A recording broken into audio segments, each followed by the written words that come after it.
This is Southern Cross News with Rachel Williams. Good evening, everyone. A predicted Liberal win tonight will be bittersweet for the party, with news just in that Tasmania's former Liberal Attorney-General Vanessa Goodwin passed away a short time ago, surrounded by family and friends. Dr Goodwin was diagnosed with an aggressive form of brain cancer early last year, and this afternoon the disease took her life. First elected to office in 2009, the Pembroke MLC was a former criminologist and lawyer.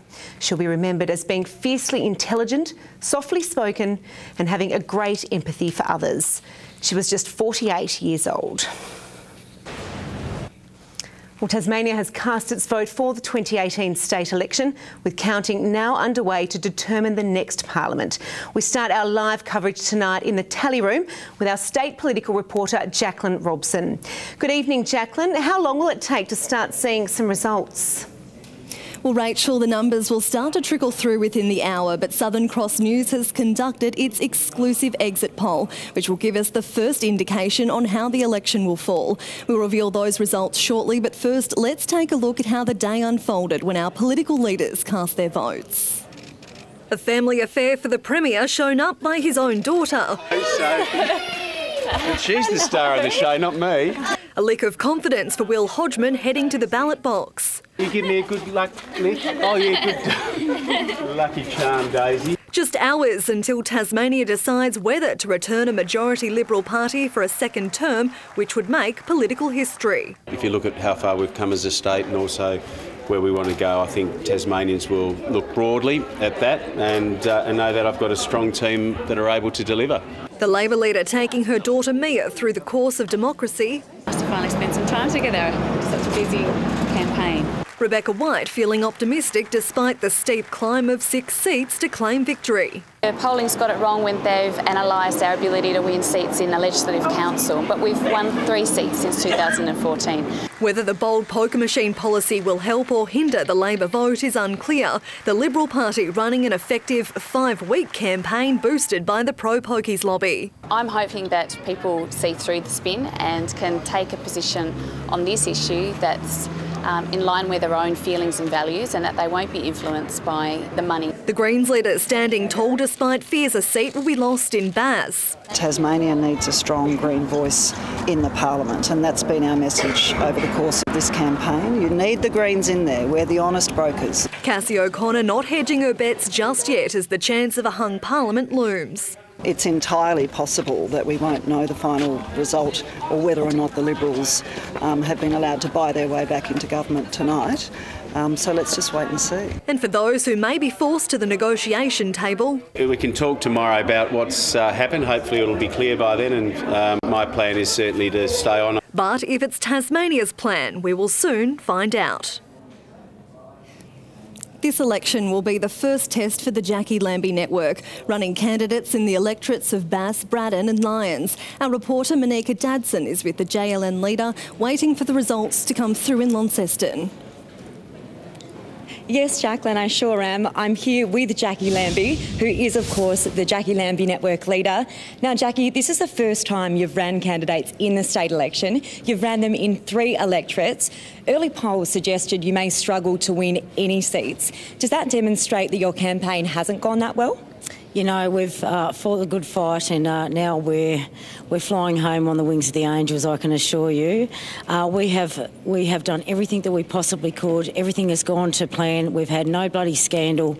You know, so for the first time out, I think we've done a great job. But I tell you what, when you have to compete against millions of dollars out there with political donations, and you've got about 200,000 to spend on 12 of them, it's not a great deal. And unfortunately, until we can get the Australian people out there to trust micros or people like myself a little bit more, and that the people that we pick up, you can trust them to do the right thing in the future, then we're just going to be fighting this the whole time. But I can tell you now, where there's will, there's a way, and I don't give a stuff about those political donations because it's not going to stop me from having a shot, and it won't stop many other Tasmanians in the future, just normal Tasmanians having a shot either. But look, we're counting our blessings.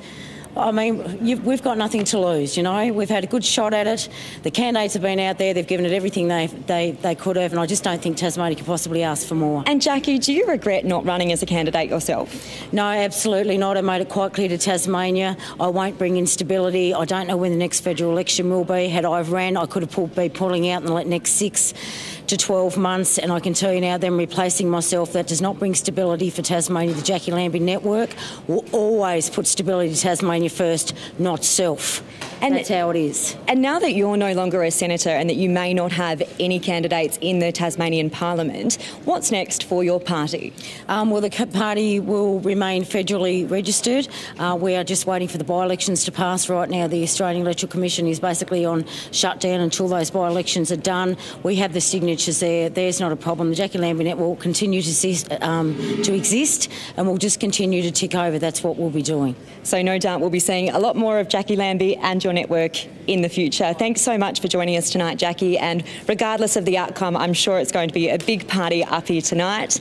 Now, earlier today we did catch up with voters to find out who they were voting for and why. We also asked them what they want our next Tasmanian government to achieve.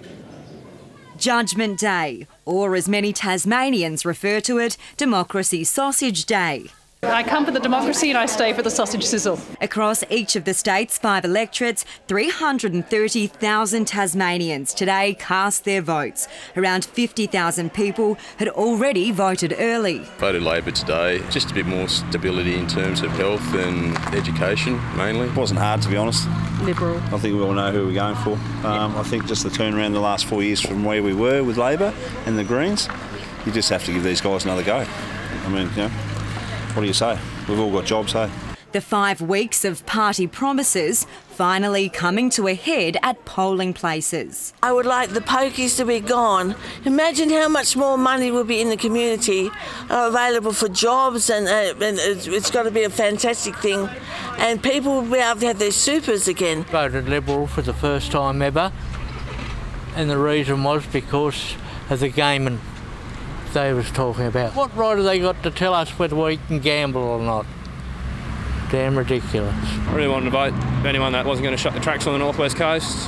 So I think it should be kept open, and I think the Liberals and the shooters should be able to do that. Really upset about the changes to the firearm legislation that the Liberals tried to sneak through, so I'm voting very much against that. Many at voting venues were too young to have their say, but it didn't stop them from raising extra school funds. Some of the classes have donated stuff, and yeah. What do you think's more important, the voting or the snacks? The snags, definitely more about the snags. The egg and bacon rolls for the more sophisticated voter, but we do have some gourmet local free-range sausages cooked by my colleague Dean over here, which have been going like hotcakes. And even those with special plans for today made sure their vote was counted. After a wedding. His wedding, yeah. It's on the way, it's fine. Yeah. You have to vote, you have to have a say. Exactly what say the majority of Tasmanians had, now just hours away from being publicly known. I think it's going to be very close. Monika Dadson at Southern Cross News. Southern Cross News has been across the state in every electorate today, gathering data for our exclusive exit poll.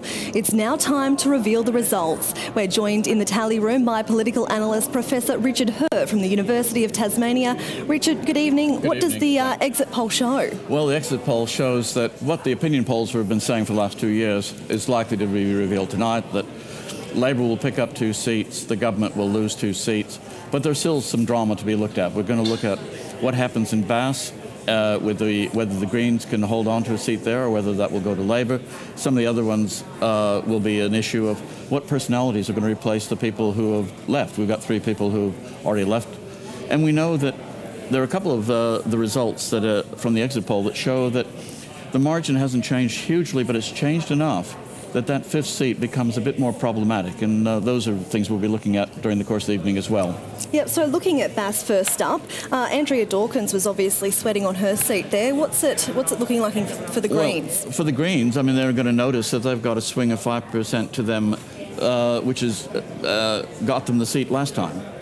Labor will be sorry that theirs isn't a bit higher, but it looks like in Bass what we're going to look at is the fight between Labor and the Greens for that 5th seat. And so turning to Braddon now, what did the numbers show us in Braddon? Braddon was, as we expected. Labor did pick up a good swing. That will get them their second seat there. There isn't a lot, but there is a bit of good news possibly for Jackie Lambie. If we compare her result at this polling booth with the Palmer United, where she stood, we're looking at over half a quota. And if they get half a quota, they'll be in the hunt. In with a chance there, the Jackie Lambie. Unlikely, but the Greens did manage to hold a seat in Braddon in the past on basically just on half a quota, so we'll see. So now looking at Denison, there was talk that the Labor Party could pick up 3 seats there. Is that likely? No, I think from our exit poll, it looks done and dusted. There's going to be 2, 2 and 1, and there doesn't seem to be any wiggle room for any movement there. So turning to Franklin, this is Will Hodgman's seat where he polled quite highly the last election. What are the numbers telling us? Well, this is the outlier. You always get an outlier when you do polling, and this seems to be our outlier. It shows a much different result than in the other 4 electorates. Now, this might be real, or it might be a consequence of pre-polling or the people who showed up on the day and participated. But if whatever happens, even with this large outlying result, it'll still be 2-2-1. So we've got Lara Giddings retiring there. What does that mean for the Labor Party? Well, there's no sitting Labor member, so we'll be watching. If 2 Labor members are going to win it, who are the personalities going to pick up? One of the things we remember with Hare-Clark is that with the Hare-Clark system, nearly 3/4 of the people who lose their seats to a fellow party member. In this case, there'll still be the rivalry within the party as to who gets the upper hand amongst the 5 candidates. And now to the final seat, Lyons. Yep. Tell me about Lyons. Well, Lyons shows that, again, it's very likely to be the same as before. The difficulty for this is that the Green vote seems to be holding up less than it had before, but it will still be adjacent to 2/3 or so of a quota. And that means with the Liberal loss of a few percentage points, again, that 5th seat might come into play. We don't expect it to, but it might, and it certainly might have an effect on the way in which the vote is distributed amongst the personalities who are contesting the seat. Well, there you go. The exit poll says there could be a slim majority for the Liberal Party, but there's still plenty of numbers to come through the tally room here. Now, for the other day's news, back to you, Rachel. Wonderful. Thank you for that, Jacqueline. Well, to the day's other news, and a Devonport business has been completely destroyed by a fire which caused more than $2 million damage. Nearby residents were forced to evacuate as firefighters spent almost 3 hours trying to control the blaze. Large flames engulfed the popular Devonport business last night, threatening neighbouring homes. Shocked residents watched on as the structure burnt to the ground. Who lit the fireworks? No idea. This is the aftermath, the blaze causing extensive damage to the All Goods outdoor store. It's one of the bigger ones in recent history. We have quite a few fires at times, but this is one of the bigger ones. Fire crews spent the day working through the rubble and extinguishing burning embers. A lot of camping equipment, a lot of flammable gas cartridges, etc. So yeah, it was. We needed a lot of water and a lot of crews. This building here was too heavily involved for us to enter, so we ended up doing an external attack using 64mm hoses. Nearby residents say they heard fireworks just before it went up in flames. Most homes had to be evacuated, and luckily no one was injured. I felt quite scared. I was actually crying. I'm crying because the guinea pig was still inside, but they managed to rescue the guinea pig and now he's safe in his hut again. Investigations into the exact cause of the blaze are expected to be ongoing, but at this stage, the damage bill will exceed $2 million. The fact that nobody's hurt is the most important thing. So it's just one of those things that we have to accept and get on with life and do the best we can. The business hopes to rebuild as soon as possible. Rita Risk, Southern Cross News. And she's been hailed the Tassie Terminator. Now Ariane Titmus has conquered one of swimming's toughest feats. Last night she became the first woman in more than a decade to complete the distance treble, creating the perfect lead-up to next month's Commonwealth Games. A masterclass from a teenage prodigy. An emerging superstar of this sport. an emerging superstar of Australian swimming. By the end of last night's 800-metre freestyle, Launceston-born Ariane Titmus seemed like she had the pool to herself, storming home to claim her third victory of the national titles. But a victory of the highest order for Ariane Titmus. A history-making performance. Alongside her wins in the 200 and 400-metre events, Titmus became the first woman since Linda McKenzie in 2004 to complete the treble. I'm just really happy that I'm on the team now and I get to do those 3 swims. I've worked pretty hard for this prep, so I'm pretty happy. Her time was just outside the Australian record, but she says that's something to aim for at the upcoming Commonwealth Games. In each race that I've done this week, I have some things to work on leading into the Games, so that's something I can look forward to. Tasmanian Morgan Hawkins was also in action last night. She broke the Tasmanian Open record in the women's 50-metre breaststroke final, but missed out on top place to Queensland's Leston Pickett. Tom Johnson, Southern Cross News. Thousands of Tasmanians have turned out for the annual Drone Fest in Hobart today. The event showcasing the equipment's numerous capabilities, drawing interest from professionals and enthusiasts. These small pieces of equipment tipped as the way of the future. Drones that might have weighed 40 kilos are now being replaced by drones that probably weigh 10 kilos. Many of them built right here in Tasmania. The local industry has rapidly expanded over the past 4 years and now employs around 100 people. It's really exciting to see the development of an industry of such scale in Tasmania, and not only just scale but diversity. Today's Drone Fest showcasing the latest technology and capabilities, including guiding ships through icy Antarctic waters. It's not so much what we do with them, it's where we use them in Antarctica and the questions that they can answer. So for ship navigation and also taking the danger out of some jobs. Everything from making drone engines of very substantial size, which will take a drone across the North Atlantic, to people using drones on agricultural land. The cutting-edge technology is even gaining the interest of the younger generation. Maybe being able to get a bird's eye view of everything and actually being able to move everywhere. And there's a real meld of things going on. It's robotics, it's aviation, it's fun, and it's really interesting science as well. Louise Hedger, Southern Cross News. Back to our state election coverage now, where counting is underway. Tonight's result will decide who forms government for the next 4 years. Our reporter Louise Hedger joins us live from a polling place in Denison. Good evening, Louise. What happens now? Well, Rachel, as you just said, voting has closed at this polling place on Macquarie Street in Hobart and at the 267 other voting places across Tasmania. We're joined now by the Deputy Commissioner, Nairi Edwards. Nairi, as we know, the votes, we will get some early numbers in quite soon, but the final conclusive results won't be until later this evening. How many votes will you be counting tonight? Well, Tasmanians love having their say at the ballot box, so we're expecting a turnout of around 360,000 electors over the period of the election. This evening, as you said, counting will progress through all of the polling places, with results coming in any moment now, I would expect. We've also had record turnout at our pre-polls, so expecting to have over 40,000 votes to be counted tonight for pre-poll locations. And then so far, 17,000 postal vote applications have come back in, and we'll be counting those this evening as well. Can you give us a bit of an indication about how the sort of process works at this polling place and at all those other ones across the state? Certainly. So staff here, as you see, are unfolding all the ballot papers now. They'll then do a scrutiny, checking for formality and completion, and have those set to a candidate level by the end of that count, and they'll call results through to our hotline. They will then go to the internet and tally room in quick succession after that, and then we'll be having an administration day tomorrow to start moving the out-of-division votes back to their own divisions, and we'll be doing the scrutiny of those on Monday.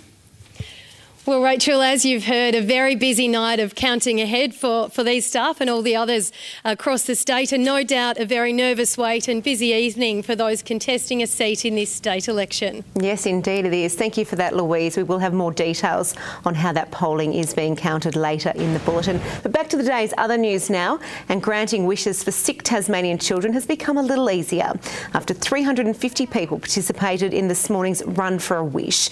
The event, which raises money for Make-A-Wish Australia, saw competitors run 6 or 3 kilometres. Organisers say the fundraiser means a lot to the families of unwell children. it's not just for the kids, but it's also for the families, just to give them that hope that, you know, that things will get better. So they're going through one of the hardest times of their lives, and it's just amazing what a wish can do for them and how it can change their outlook on life. Run for a Wish was previously held in October, but will be held annually in March from now on. When OHA has taken out this year's Southern Hockey League pre-season tournament after beating Northwest Graduates 2-0 in the final. 7 teams competed in the round-robin competition.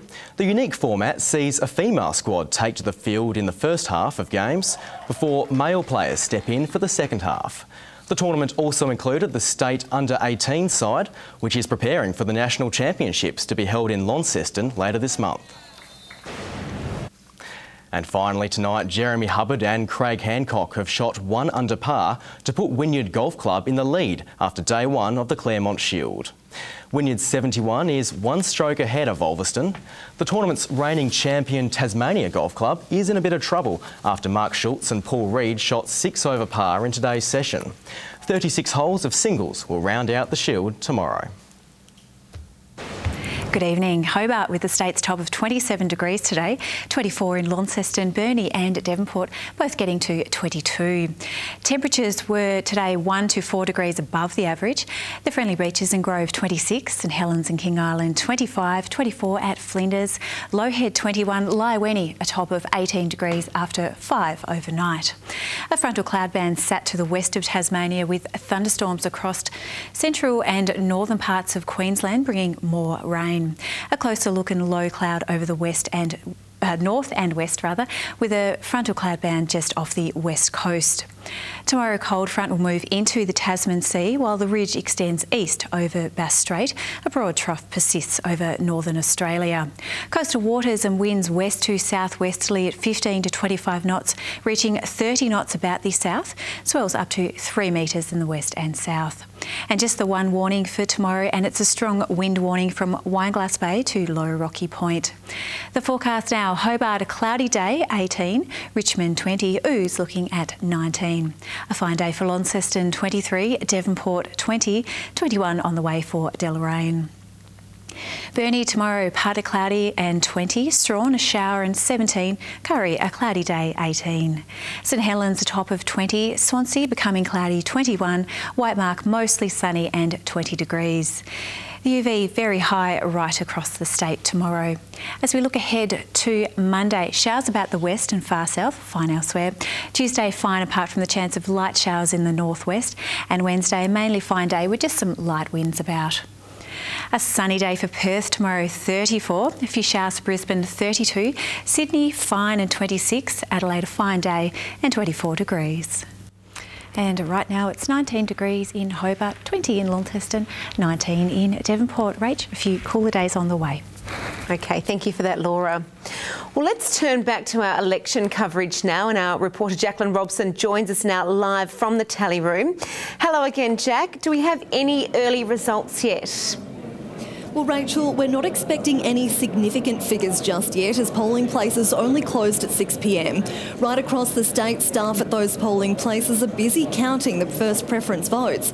Our exclusive exit poll has shown the Liberals are likely to retain government with a razor-thin 13 seats. Now, that's the absolute minimum they need to form majority. Labor is predicted to take 9 or 10 seats and the Greens 2 or 3, while the much-talked-about Jackie Lambie network is unlikely to snatch a single seat. Now, the results will be rolling here at the tally room shortly, and we'll be keeping Tasmania up to date throughout the evening. We're also expecting the party leaders to give their concession and victory speeches here later tonight, and we'll bring you all the highlights. That's all for now, Rachel, and we'll be back in about half an hour. OK, thank you for that, Jacqueline. Well, that is all your news for this Saturday night. Thanks for joining us. I'm Rachel Williams. Good night.